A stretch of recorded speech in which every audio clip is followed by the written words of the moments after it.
Hey, this is Kyle Carver from Strong Dads. Strong Dads podcast would love to thank the Crimers Beer House for coming alongside of us. The Crimers Beer House was started in 1982 by the Crimer family, and since that time, they have definitely become a Cincinnati favorite. So if you're looking for an incredible meal in an incredible setting, definitely go down to Route 128 and check out the Crimers Beer House. Hey, this is Merle Hutchinson. We want to welcome everybody to Strong Dads. Thanks, guys, out there for tuning in. Man, we have a great show lined up for us today. And I have gotten rid of Kyle and replaced him with a powerhouse. Not really, just temporarily. Kyle's out doing some different stuff today. And so we have a special guest that we brought in today. And man, this is a guy that actually, before I expose the name, I want to talk a little bit about just how I came to know this gentleman. I'm a big believer, and I've said this, I've worked in the schools for a long time. We put way too much emphasis on celebrating diversity, because diversity is sometimes challenging. We need to celebrate similarity. And when I want to try to get to know somebody, I have to find things that I have in common with first.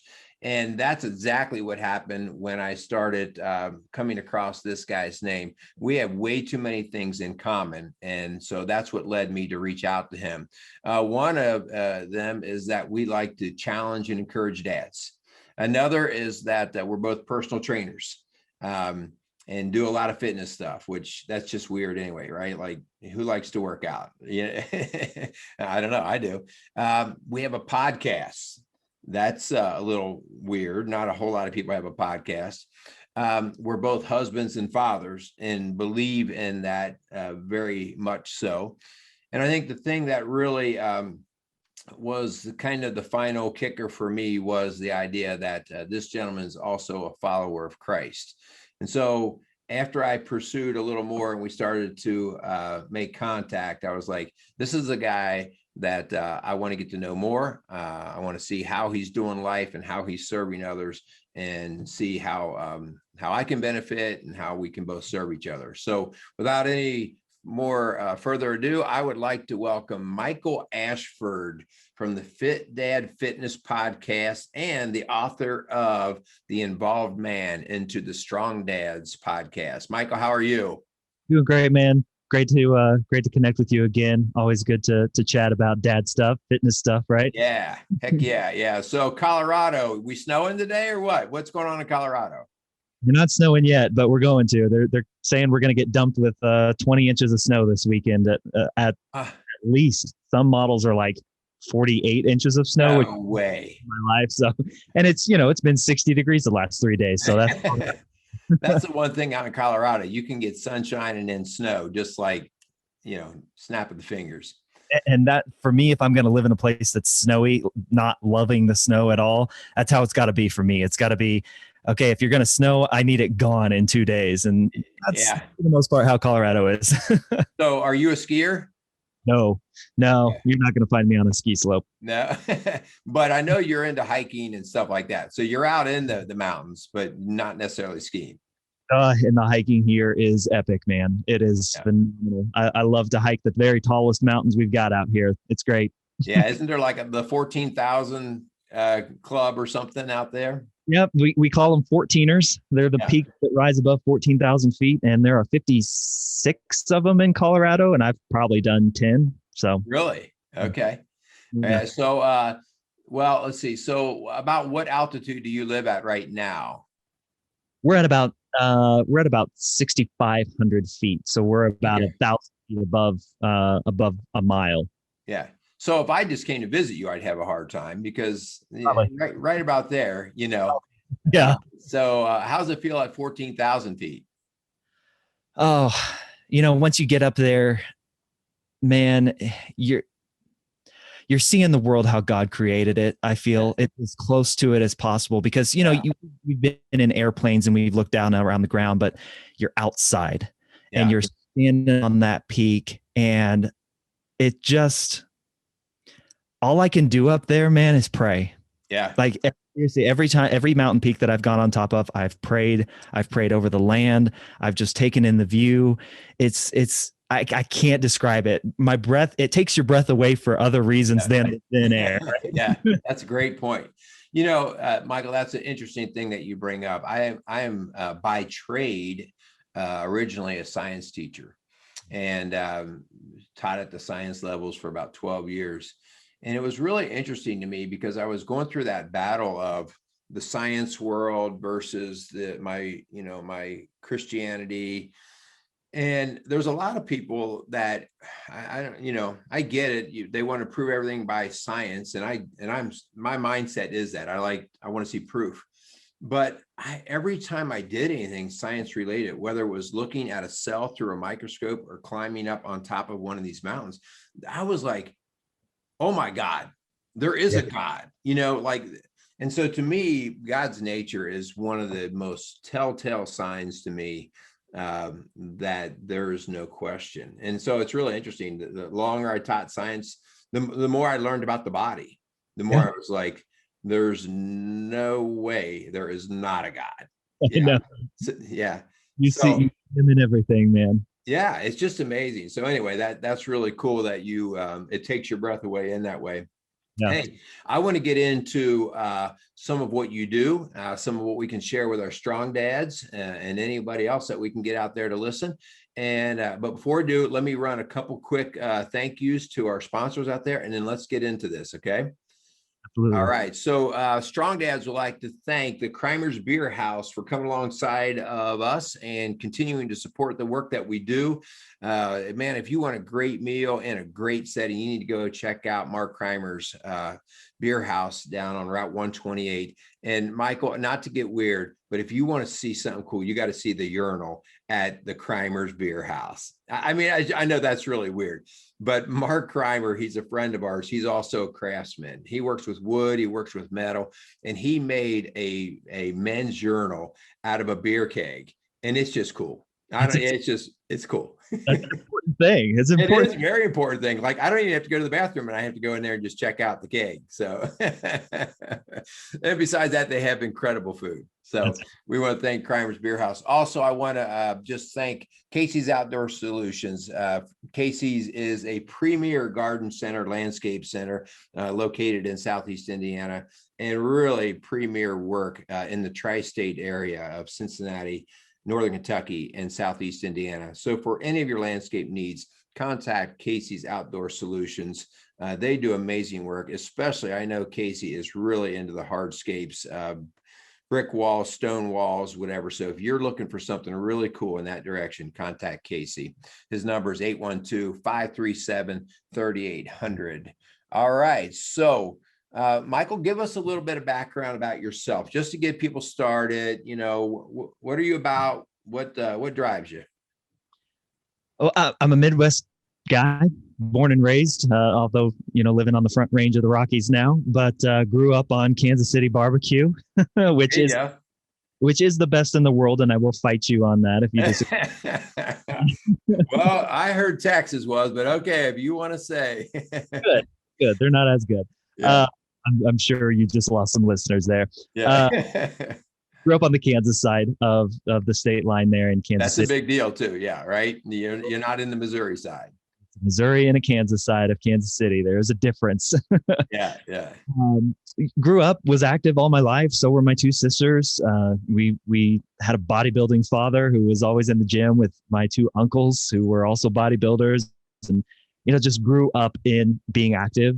I was a distance runner. I was actually a pretty darn good distance runner in cross country in high school. And, but I really didn't find the weight room. And even though my dad was a bodybuilder, right. And, after I had kids, which I think is perhaps a little bit different for a lot of guys, but I started out as a sports writer. I graduated from Kansas State, go Wildcats. And, started out as a sports writer, eventually made my way into marketing, where I've led marketing teams the last 10 years at software companies, and started my health and fitness, course back in 2012 when I saw a picture of myself, as so many guys do, that jolted me and said, hey, I got to do things a little bit differently. So wife of 13 years, two amazing kids, a dog, living in Colorado. Life is good, man. That's good. Yeah, that's great. That's good stuff. So, so you are the host of the Fit Dad Fitness podcast. All right. So you've taken your fitness work and, put it into a platform that allows you to get it out. But what makes you channel it to more particularly the dads? Yeah. Because it's what I know, right? I mean, I'm a dad myself, and I wanted to make sure that I was speaking to something that I know. I'm a huge believer in not talking about things you don't know anything about. And we can get into a big societal discussion about that, but too many people have opinions about things they know nothing about, right? Right. I have experience. I'm a working father. I'm a married guy. I have a job. I've got commitments and responsibilities and hobbies and interests that pull me in so many different directions. And I want to be healthy and fit, not only for myself, but for my family, the ones that I love. I want to be there for as long as I possibly can affect. And I wanted to speak to people, other guys who knew my situation and I knew theirs, right? And that's really where I wanted to niche myself when it came to when I got my personal training certification and started Fit Dad Fitness and started the Fit Dad Fitness podcast. It was all about speaking to what I knew and hopefully helping other guys come to see the world in a similar way. Yeah. Man, I appreciate that so much. I grew up with a dad as a mechanic. And one of the things, we all worked on cars, me and my brothers. My sisters didn't, but us boys, I was changing oil in cars when I was 8 years old. Okay. It was just, we were in dad's shop. And one of the things, even as a little kid, I remember him saying, I wish these engineers would work on these cars before they decide to design these cars. And, like that stuck in my head always, that I do not want to be a guy who speaks on something that I don't actually get my hands muddy with. I don't get greasy with. And boy, we see that right all the time. Like, I do marriage and family work, and I've done it now for 30 years. And when I hear people comment about how somebody, well, he should do this or he should do that, I'm just like, dude, until you walk there, until you put your hands on that greasy thing, do not just shut your mouth, right? I mean, that's what you want to say sometimes, right? And in the fitness space, I always relate it to, the 22-year-old fitness bro. Yeah. Telling dads, no excuses, do it, just do it. You have no excuses. I'm like, dude, you have no idea. No clue. I haven't slept for the last 3 months, and you're telling me I've got to get up at 5 a.m. and right. But if you're about excuses, the kid throw up in the bathroom at 2:30 in the morning, and you got to clean it up. Yeah. You feel at 4:30 in the morning when that alarm goes off to go to the gym. I love it, man. I hear you completely. So, well, yeah, you've got some experience with that. Also, you've got the experience there in the fitness. It's kind of a little bit like myself in that, like, I'll put my fitness, I'm into the fitness world pretty heavily, but the bulk of my day is spent with dads and families. And so I kind of put that, for my perspective, that one is kind of my expertise. My fitness thing is kind of the sub level. And so, for our work that we do here, we do fitness podcasts, but they're more like occasionally. And we do the dad stuff more regularly. And it's for no other reason than of where I feel most expertise. I love to talk fitness, but I would be more quick to defer to, well, hey, if he's studied more and done more, we want to listen to him. So, right. Yeah. And, I took fitness as the path because I thought it would be a really good, like, my heart is for dads as well, for sure. I want to speak to dads living active, involved, healthy lives with their kids. And that active and involved and healthy can look a lot of different ways other than just your physical fitness. Right. But I call physical fitness as the end, like the way to speak to dads to an issue they care about so that they can become better in all aspects and areas of their lives, not just, hey, let's get big muscles. Right. Yeah, that's such a great point. Like I actually struggled when I first started in the fitness world. It was kind of a little bit like it. In my simple mind, I started to really see how the world was defining, or we were allowing the world to define us men. And we are either, in my mind, we were like defining ourselves by the size of the muscle, the size of our truck or speed of our sports car, or the size of our wallet or our power or influence. And so, so that dictated, oh, now I'm a man. And so I'm in the gym and I'm seeing guys that are just, whatever, they're stacked and packed. And I'm like, yeah, they're on their third wife. They have 5 kids by 3 different marriages. And because I'm working in the school, I'm dealing with the fallout of the children. And the harder he lifts, the madder I get, as in my role, And so that's where I really started to say, I need to put, for me, in the fitnessing in its proper perspective. Like I like the way you said, like your fitness now is kind of something you do, not necessarily to bring home a trophy or to stand on a stage. It's to be a good dad. And that's me. I was a triathlete, but I was always, I was at the 10% level. I'd be in the top 10% in the races, but I wasn't bringing home any money. And here I am putting 20 hours a week in training and stuff. And my wife's kind of looking at me like, this hobby is going to end, right? A little bit, or at least scale back. And I really had to have perspective. It's like, no time soon am I going to be contributing to the quality of my family by burning 20 hours a week on bikes and running and swimming. So anyway, just perspective, I think, was important for me. It is. It's important. Yeah. So, hey, you've written a book called The Involved Man. Okay. And along with promoting your podcast here, and I want guys to listen to that. But I had a chance to tackle your book, and really, I felt like when I was reading your book, I felt like I was in a little bit of an echo chamber. I'm like, yeah, amen, brother. Yeah. Like, because it was just so much. I mean, here we are in 2 different parts of the country, and we have very similar perspectives because of our experiences, right?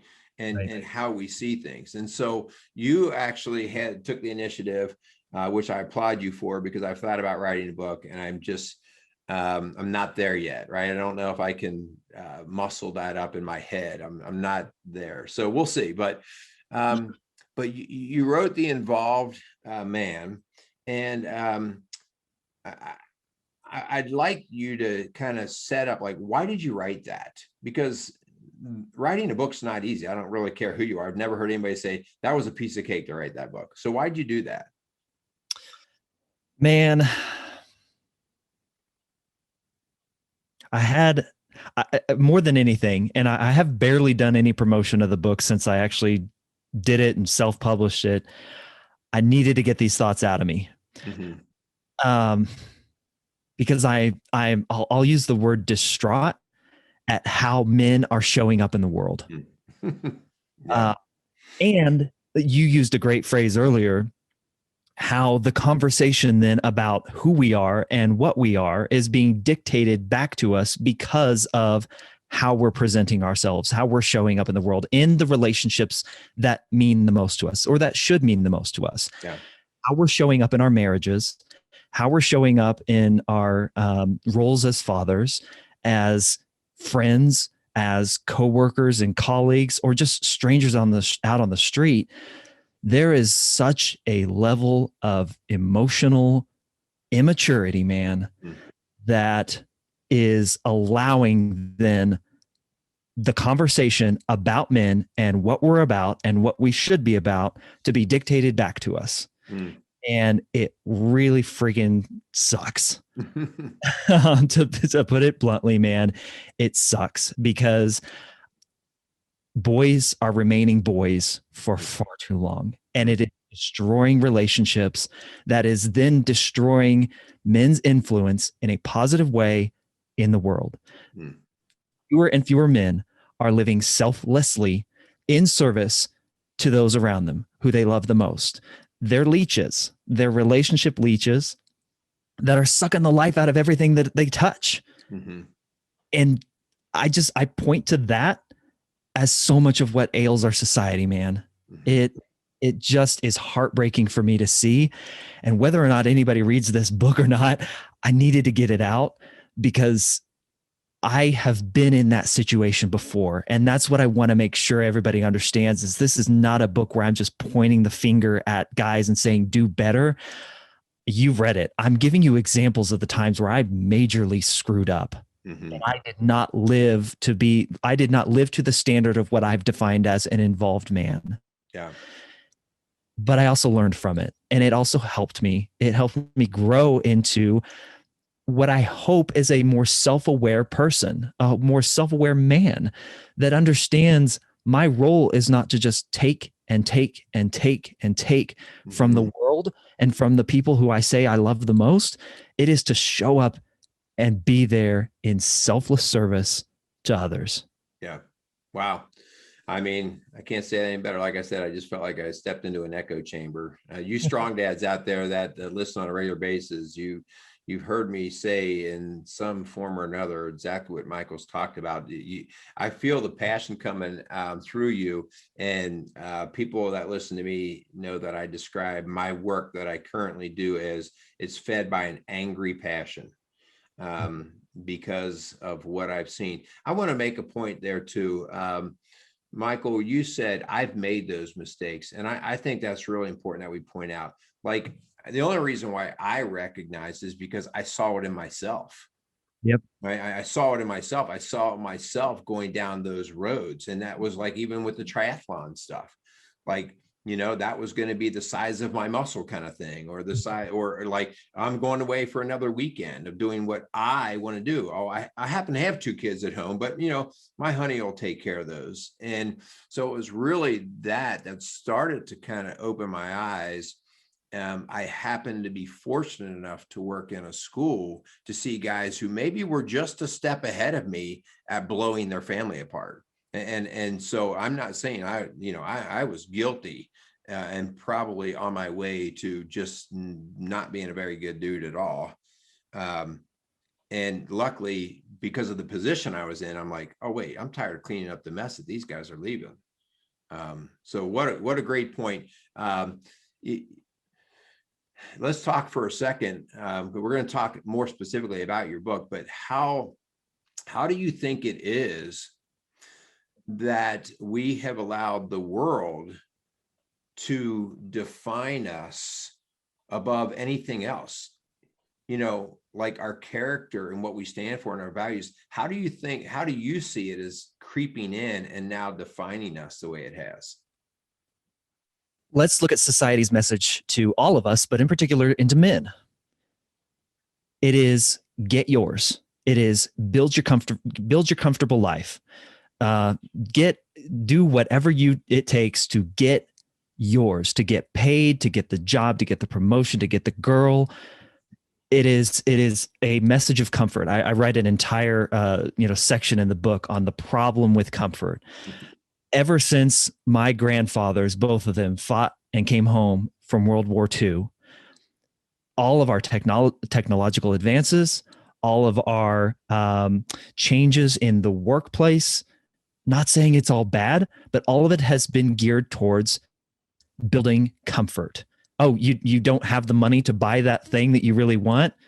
Doesn't matter. Get it now, put it on credit. You don't have the money, but you know what? Rack up some interest and just continue to go into debt to get what you want, right? All the technology that we have. Michael, everybody's doing it. Yeah, right. Right. That's you just get desensitized, right? Yeah, you do. And there's never been a concerted effort to replace the hard things that were being replaced by technology and this message of comfort with other hard things. I mean, think about it, man. Think of a Tough Mudder or a Spartan race. You have people going out, running in mud for 13 miles, getting shocked, going over obstacles. Like, why is this a thing? What would our grandfathers think of that? And I'll tell you, yeah. So go throw some hay bales, go work on a car, go plow a field. Like, and I'm not bemoaning technology, and I'm not bemoaning the advancement. And this is not a good, I'm only 36. So this is not a good old days discussion. It is a comfort discussion. Mm-hmm. And guys have latched onto that. And so everything is about me, my comfort. And when anything gets hard, I bail. I have permission to leave because this isn't serving me. My wife gets angry or upset at me. You know what? She doesn't get me. This is too hard. I'm gone. Yeah.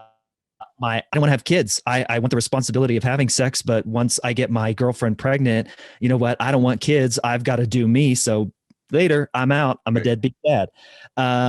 I've been in this situation several times in my career. I don't like my boss. He's riding me too hard. I don't agree with his decisions and his opinions or her opinions or her decisions. I'm going to quit. I'm out. I'm not sticking through this. Like, you can point to every aspect of our lives where we have been told comfort is the goal. Sorry, dude. Growth is the goal. Service is the goal. This is why. Because when we do this, then the rest of society gets to point and say, look at these men shirking their duties. Mm-hmm. Look at these weak men bailing. Look at these weak men not stepping up and seeing something through. And it goes back to immaturity, man. It is boys wanting to remain boys for as long as they possibly can. And we then seed the conversation of how we're viewed. Right. Oh man. Amen on every level there. I've joked many times about, because when I first started in triathlon, my dad, who's a very hard worker, physical worker out getting things done, would say, why are you on a bike for 2 hours? Just come over here and mow some grass, or, you know what I mean? Because my dad was always not a fit man in the gym, but tougher than nails. I bet he was a strong, tough dude, man. Yeah. I mean, to this day, he's 86. And I mean, he's still a strong, ornery old dude, you know, and I think that was part of their fabric, you know. What I think is interesting, though, the natural cry out for our mind and body to want hard things is why men will sign up for things like Spartan races. Spartan races would have never existed 50 years ago because people would have said, why? You know, I need the weekend to rest. I don't need the weekend to go kill myself. Now we rest all week, or we're in comfort zone. And so our body and our mind are screaming out for some kind of challenge. Now, what I'll say to that is I see, one, yes, it's a challenge, but two, it's a challenge I have control over. It's one, yeah, I'm going to do the Spartan race, but I get to control whether I'm going to sign up or not. Yep. So it's kind of a soft approach to challenging ourselves, even though, man, it's the toughest mutter you've ever been through. Yeah, but I got to decide, right? Any time and nothing happens from it. Right. Yeah. I don't lose a job or a family or anything, you know? And so even in our attempt to challenge ourselves, we do it in a pretty comfortable way. Uh-huh. Yeah. And so what a dangerous thing, because we become such wussies when it comes to getting smacked in the face and seeing if we're going to be able to stand back up again. And again, I applaud the guys who sign up for the Tough Mudder, because many don't even do that. Many like, no, I don't. Why would I do anything to challenge myself? But man, again, you're preaching to the choir, brother. You're preaching to the choir. It's, man, and you're so right. The comfort thing is so crazy. So let's talk about your book for a second, because you talked in your book, you broke some things down into different centers in your life, 4 things that need to be the center in your life. Okay. And briefly, you just said like purpose, people, passions, and profession is kind of how you skeletaled out the book. Okay. So help us out a little bit. When I talk to men, what do you mean by purpose? What is the purpose part? And I think they're in a certain order for a reason, right? Purpose, most important, people next, passions, and then profession. Does that order mean something? Is that of importance? It does. I mean, if you think about it, whenever a man's life, whenever those four pillars, those 4 P's, whatever you want to call them, whenever those are out of that order, a man feels lost. A man feels misguided and with no direction. So or his relationships drastically suffer. So let's look at where most men place their identity. It's in their profession. Mm-hmm. What I do to bring home a paycheck each week or each month.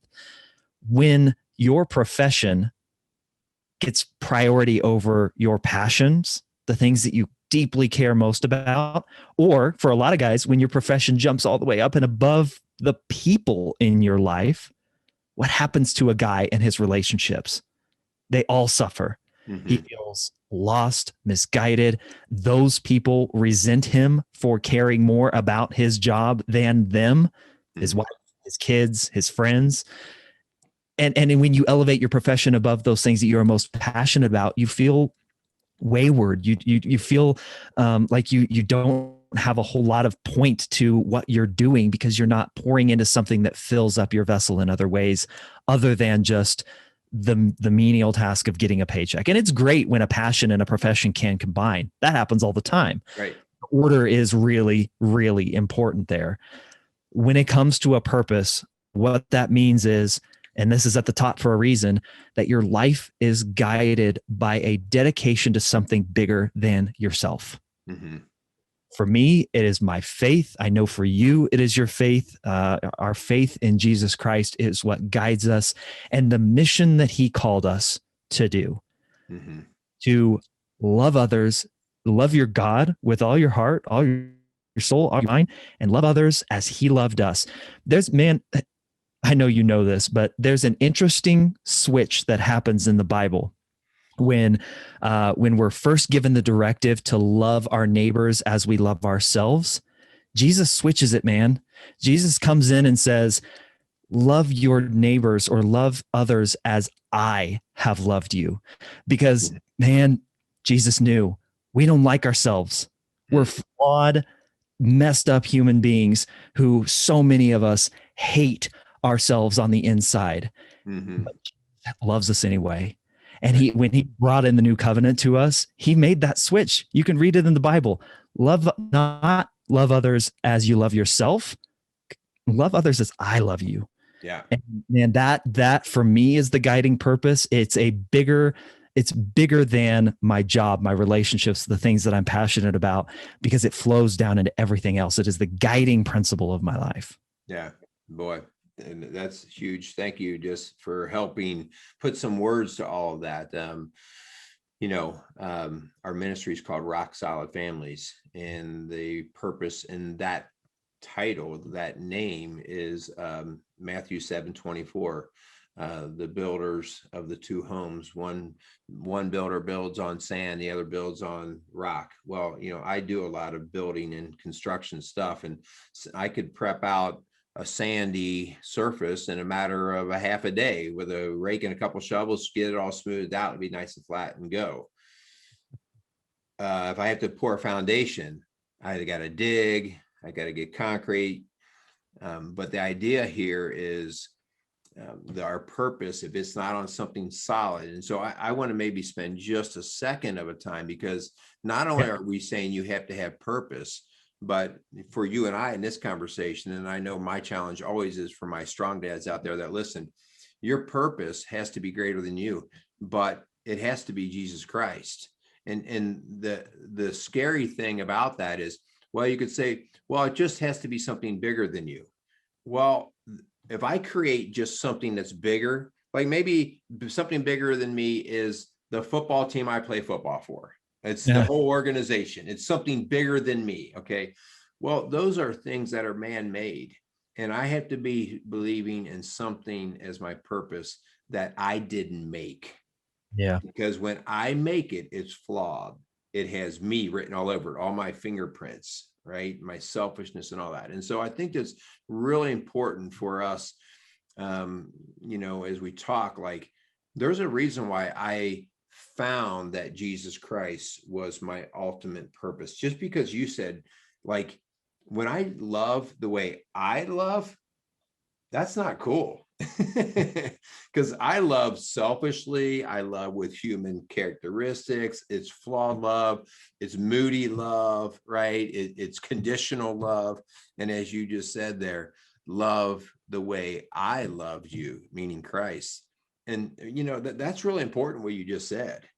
And that's why Jesus Christ is that purpose, because he's that perfect teacher. He's that perfect standard or benchmark to work off of.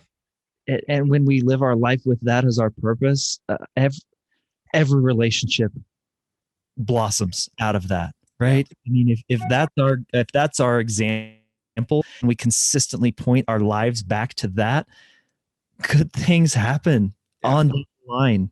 Yeah. Doubt. Not that bad things don't happen. It's not a protection against bad things, but it's the belief that these things do happen, and I've got my foundation, to your point earlier, in something that will carry me through. Yeah, man, good stuff. And then I like your hierarchy, because that makes good sense to me, of the purpose, then the people, right? And then the passions, and then the profession. And, that's trying to think about how that settles in our guys' lives when they think about that. The easiest thing to me to grab hold of and have control of, or seemingly to have control of, is profession. Yep. Right. It'd be profession and passion, because those are mine. But when I start to deal with people, that's really, I can't control that. Messy. Right? So messy. It gets messy. And in purpose, especially when I have to humble myself and have something as a greater purpose rather than me. Oh man, my pride and arrogance. I'm not doing that. I'm not doing that. That's tough. Good stuff there. So let's talk a little bit about your story. You talked about you failed many times. And you were basically brought up in a Christian home. I was.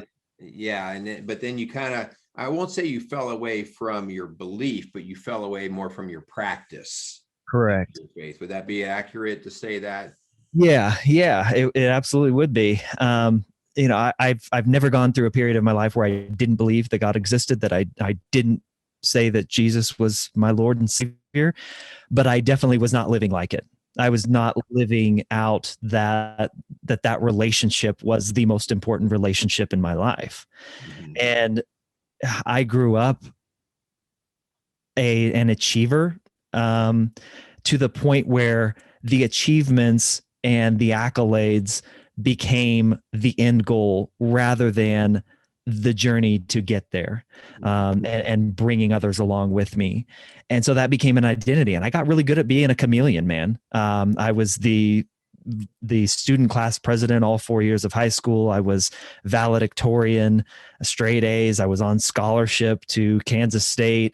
I was going to be the engineering student, just all these things. I talked about the cross country, the success I had in cross country. I was in honor society and fellowship of Christian athletes and science Olympiad and debate team. Like I did everything. And behind the scenes, it was a mess. I was a wreck. I was partying. I was driving home drunk. I was and I never got into, I was stealing stuff. I never got into, I'll say quote unquote, like real bad trouble, but it could have gone there real quick. I always had somebody to be that governor to pull me back. Thank God. But I was just not living. I was living out two different worlds, two different personalities. And I even say this in the book. I understand there are people in life, in their lives, who have had it way worse, who have gone way worse than me. The rub for me was that I was not living out the life that I knew I was capable of and that I wanted to. I was putting on a show for a lot of other people, and that made me miserable. Just a wreck, an absolute wreck. And it ended up costing me relationships. It ended up getting me into relationships that were traumatizing. Like I was engaged to my high school girlfriend, on and off high school girlfriend. She cheated on me and we ended things. But that relationship, that marriage would have ended so horrifically bad. Like I know you work with families. I would have been one of your worst case scenarios. I think it would have never worked, but I was searching for something. I was searching for a title or a position or a name or a stature or something to make people look at me and say, Mike's got it figured out. He's doing what he do. And behind the scenes, like I said, Not the case. Not the My case God. at all. I want to maybe retrack a little bit on something that maybe you didn't say directly, but you said it, and I'm picking up on it. We like to watch the movie The Knight's Tale. You ever seen Knight's Tale? I haven't. No. It's great movie. Got to see it. It's got a lot of good old classic rock in it, but it's kind of a whole spoof on the night of or the life of a knight. Okay, doing the jousting and the lances and everything. Really good stuff. But there's a scene in there where the princess is just a beautiful lady, and this knight is falling for her. Okay, and she's all distraught over a kind of a little kind of breakup that they go through. And she sees this, she comes into this church, and this priest or brother or monk or somebody, he comes up and he's like, oh my, to be cursed with such beauty. And it just really stands out as like, we never talk about, she's so beautiful, but to be cursed with such beauty. Okay. Like as if we would never look at beauty as being a curse, right? Yeah. It'd be like, man, wow, that's awesome. She's beautiful. Okay. We have a curse here, and our curse, it leads me to what I want to say here. So here you are, you're valedictorian, you are Mr. Achievement, you're Mr. Likable, you're a smart dude, obviously, you're an athletic dude. I have come to see that many of these could be looked at, if they're not understood properly, as a curse. A curse in the sense of we fool ourselves into thinking that we're something greater, or we manipulate with it. Well, I'm a smart guy. I can do this, or people should respect me or honor me, or I should have an easier path or whatever. Or I know better than God. Because look at, I was a 4.0. Okay. And I jokingly say in some of my shows, I am blessed to be a very average academic dude. In other words, I ate humble pie very early in my school years. I was like, man, this is tough. I'm not very good at this. But I look at one of the things that we're running into, especially with a lot of young professional males. They were achievers. They're either already got the fat wallet, or they got the promotion, or they're super smart and they've got level of influence. And how much we are fooled into thinking that we're something greater than we are. What is your thought on that? Because that's what I heard with you. Like, man, you're the poster child for everything that you ought to be. Yeah, and you're falling apart. I'm sure people would read my book or hear what I just said there and think like, oh, poor little middle-class white kid from middle America, valedictorian, well, poor him. What it did be, and this relates back to the discussion we had about purpose. What happened is when you achieve those things and you are consistently told, oh my gosh, you're now the student council president and you're the valedictorian, you are the best, you are the greatest, you are achieving all these things. And it's never framed, or you never frame it for yourself in the context of, okay, how can I take this and build upon it to help others, to pour into others? It became a very manipulative thing. I used it to then manipulate my world. Mm-hmm. Just in class, I could get out of assignments because it was the teacher's pet. I didn't have to do it because they just trusted, oh, Michael's got this. He's smart. He knows what he's doing. He's funny. He's good. He can just go do his own thing. I got out of so many assignments in high school by manipulating my teachers, because I built that reputation of the achiever and the good guy, the good boy. Right? He's going to pull it out. He's not going to let us down. Yeah, he'll be fine. And that flowed into relationships. That flowed into my relationships with girls. That flowed into my relationships with my friends. It was what I mentioned earlier. You become a leech. You become addicted to being told you're the best, you're the greatest, achieve this, and you've got it made. Everything will be given to you. And it does. Make no mistake about it. You get to a point where you get the benefit of the doubt. Mm-hmm. And I understand I even get even more so the benefit of the doubt because I am a man, I am white, and I came from an upper middle class family. I understand that I've got the benefit of the doubt in a lot of situations. And I abused that benefit of the doubt because, as I mentioned in my book, I grew up in the church. I didn't have a relationship there. I didn't truly understand what it meant to have a relationship with Jesus, because I grew up in a very what's the word? Not legalistic. I grew up in a very legalistic church where it was more about where you sat in your pew on Sunday than what you were actually hearing from your pew on Sunday. Yeah. The little old ladies in the church and the grumpy old men in the church would get mad if you didn't sit in the same place. You're in my chair. Yep. So I saw church as an action rather than a relationship. I saw God as a teller and not a partner.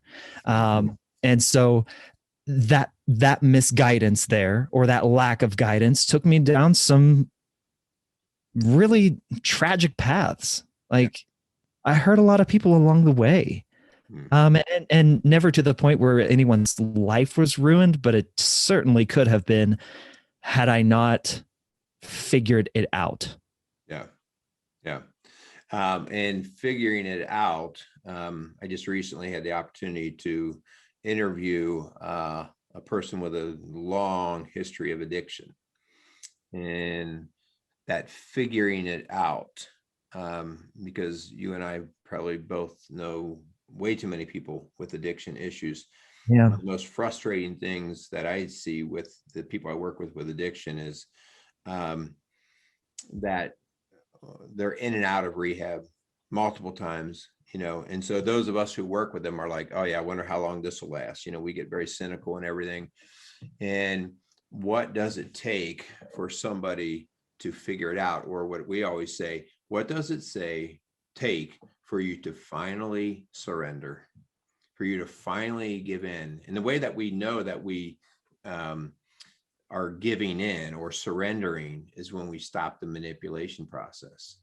So we deal with people all the time that are dealing with addictions and those kind of things. And even though they're saying all the right things, they're working their magic. Whether it's charm, whether it's intellect, whether it's capability, they're working it like, okay, well, I'll do this for a little while. And they're still holding on to self. Yep. And so that whole idea of, well, what does it take?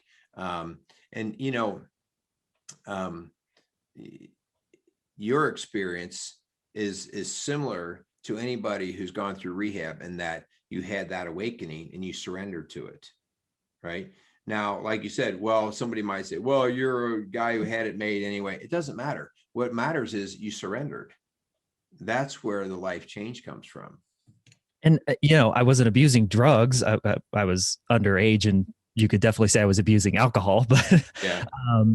I was abusing what I had. I was abusing my talents and abilities and smarts to manipulate the world around me. And so, yeah, it wasn't drugs, but it was a form of abuse. I was abusing and addicted to achievement, the high of being told you're the greatest, you're the best. And that's really hard to get out of it. Yeah, man. Good stuff. So one of the things that I read through your book, and I'm at best an average reader. I'm a doer. And you talked about learning by trial and error.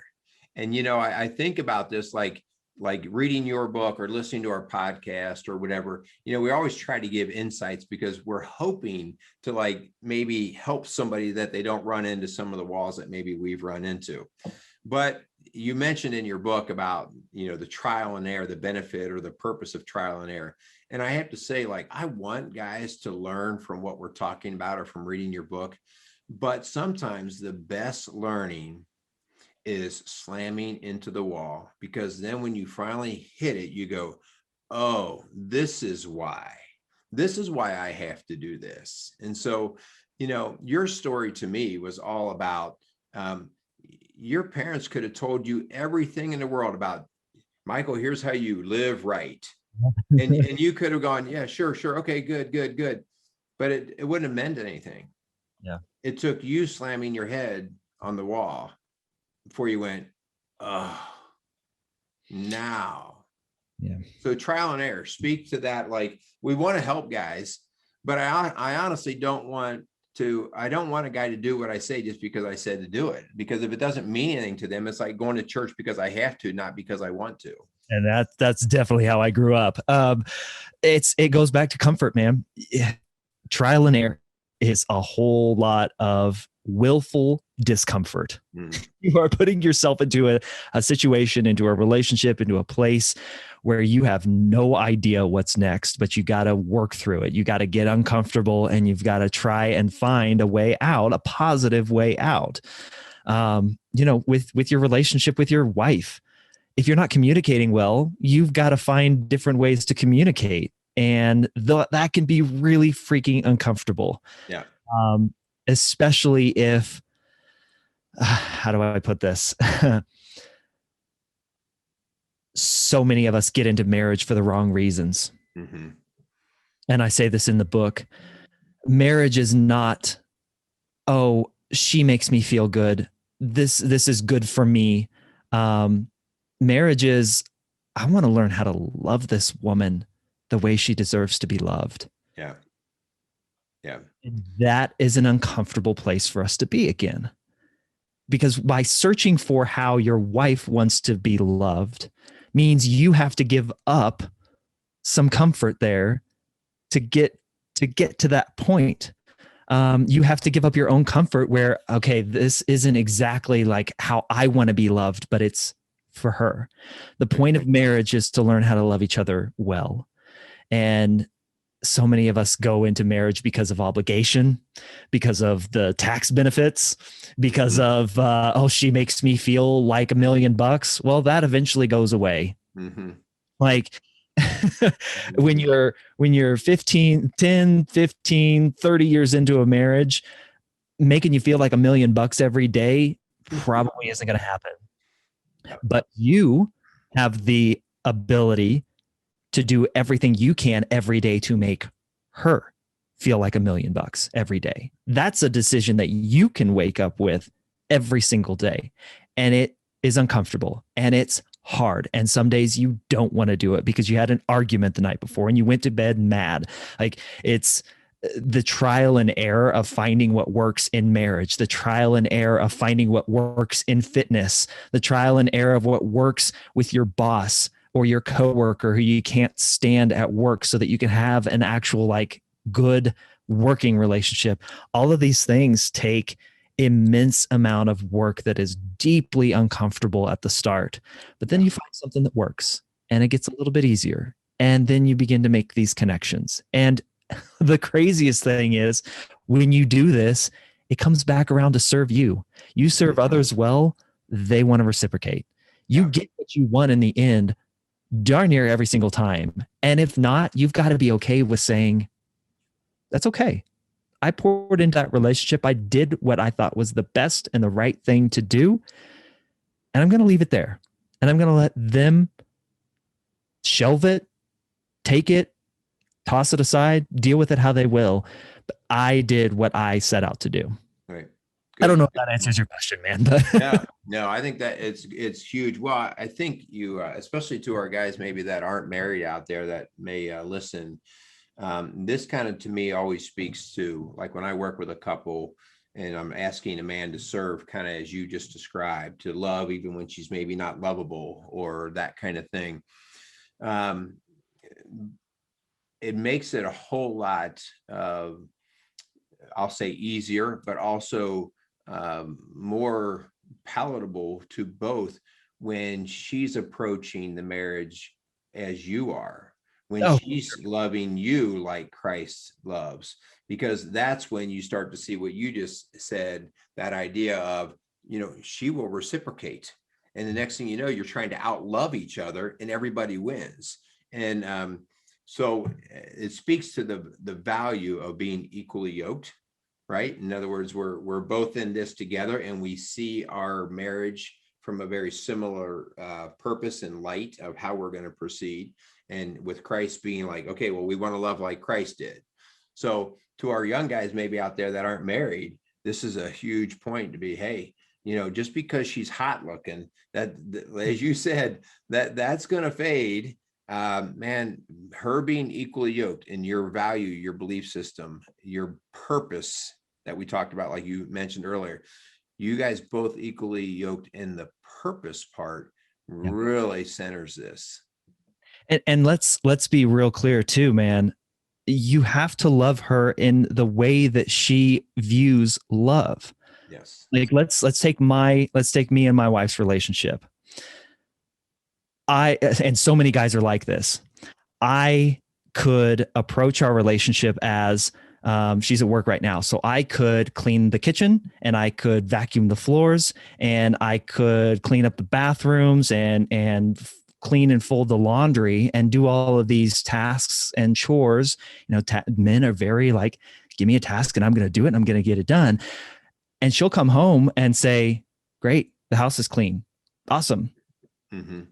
Because to my wife, and we've agreed on this, we're equally yoked in the management of the household. Mm-hmm. Like I cook, she doesn't. She takes care of a lot of the other household chores. I do a lot of the yard. Like we're equally yoked. We both clean up after dinner, all that stuff. She doesn't view that as me showing her love. I may think, look at all that I did for you. Right.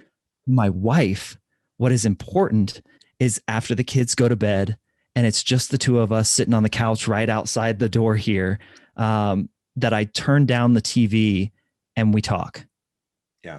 And I ask her, how can I pray for you? How can I be praying for you? Like, what are you going through? What's going on at work? Like, talk to me, babe. Like that to my wife is love. It is that quality. I mean, I know the 5 love languages, we're getting into a little bit of that language here, but that connection and that communication and that quality time means everything to my wife. Yeah. Yeah. It's huge. She's got to understand that I view things very differently too. I'm a words guy, man. If I do clean the house and I do cook a great dinner, I got to be told, man. Mm-hmm. Like don't just say, okay, the house is clean. Like, oh my gosh, this food is so good. Thank you for making this. This must have taken you a really long time. Boom. Like I'm huge. Like I'm the man. Then I feel loved in that moment. You gotta love your partner how they want to be loved, not how you expect to love them. Yeah. Good stuff. Boy, we talk that frequently around here, and it's just for that reason. And eventually people can hang in a marriage for a long time, but they starve to death in the marriage because they're not fed the right way. And just because they respect each other or they, that they honor the covenant of marriage, doesn't mean the marriage is healthy. Mm-hmm. So these are the things that are so important about us as men, about really the sacrificial love, right? The agape love, and just like, what do you need? What do you need? Well, how can I serve you? What can I do? And when we're both doing that, you guys out there listening, I'm just telling you, your wife will melt when you start pouring into her heart, and loving her the way she wants to be loved. So, it's huge stuff. All right. Good stuff. Okay. We're going to start to wrap things up. Okay. Yeah. So, I always like to put at the end of our shows our challenge to our dads out there. Okay. And mostly because, I always think that if you listen to a show and you turn it off, and you never think about it again, it's like, well, most of us guys are out of sight, out of mind. And so give them just a tad bit of homework. What's a challenge that you have for our guys out there if we're really going to start to impact the home in a better, more positive way? I came across this recently, so I can't take entire credit for it, but I've put my own spin on it. And it is, win your morning. Be victorious with how you start your day, because that will carry over into everything else that you do the rest of that day. Mm-hmm. It is my time with Jesus. It is taking a pause and my time with God, and it's working out. It's moving my body. You do those two things as soon as you get up, and your day, man, will be good. It may not be perfect. No day ever is, but you will be set up in such a way that you will be able to handle the rest of the day because you've gotten the exercise in, you've released the endorphins, you've loosened up, you've felt better. Ask my wife when I get done with a workout and I come upstairs at about 6:30, 7 o'clock in the morning after I'm done and ask her what my mood is. I'm bouncing off the walls. Will you just leave this room, please? and then my time with Jesus, whether that is journaling as a conversation to God, or whether that is just praying in silence after my workout. You've done that. You've moved your body and you've spent time with Jesus, man. The rest of the day is set up for you to be able to tackle, to be on the offensive rather than the defensive, which I feel like so many of us are. So my challenge is, when you're morning, move. The first thing that you do when you get up in the morning, move your body. I don't care if it's for 10 to 15 minutes and you're doing push-ups and pull-ups, move your body, and then spend time with God, spend time with Jesus. Even if it's just, God, today I'm concerned about this. I need your help. Be with me. That is a less than 5 second prayer that I just said right there that can put me in the right mindset for the rest of the day. Yeah. That I know God's going to be with me because I asked him to. And win your day. That's my challenge. Win your morning. Great stuff. Good deal. Well, Michael, I thank you so much. So let's, at the risk of stealing some of my listeners, how can people listen to your podcast and get to your book?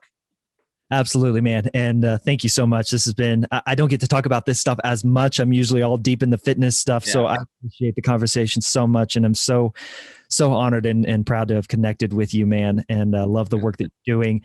I hope I don't steal any listeners because you've got an amazing thing going on here. The podcast is the Fit Dad Fitness Podcast. You can search for it on all the platforms. Just look up Fit Dad Fitness. I'll be there. FitDadFitness.com is the hub of everything that I do.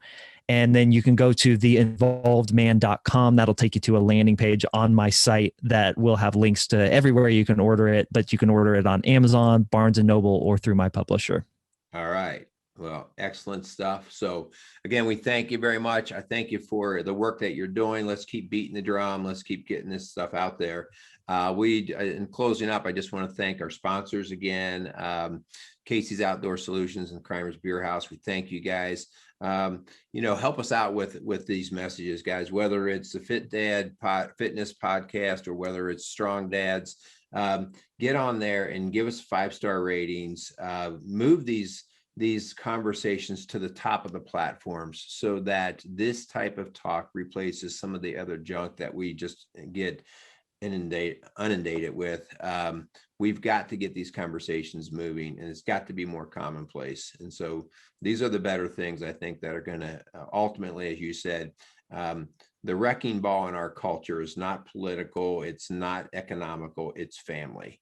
And if we don't get this conversation out to a healthier place, all that other stuff, they're just symptoms. Politics, economics, those are symptoms of a broken family. So thanks so much for what you're doing. Thank you. We're going to close things up. And so again, I want to say thanks, and we will be tuning in, and I will keep pushing your work, and you guys keep doing that for us, and let's have fun doing it. All right. Thank you much, man. All right. You guys go out there and be some strong dads. I'd like to welcome Casey's Outdoor Solutions as a new sponsor to our podcast. Casey's is a premier garden center and gift shop located in Lawrenceburg, Indiana. Casey's offers a wide selection of plants, landscaping materials, home and garden decor, and gifts for every occasion. Casey's is committed to providing exceptional service, a unique shopping experience, and value to every customer. Stop in and see what makes Casey's so unique. Located at 21481 State Line Road, Lawrenceburg, Indiana, or call 812-537-3800. Let Casey's help you add beauty to your home.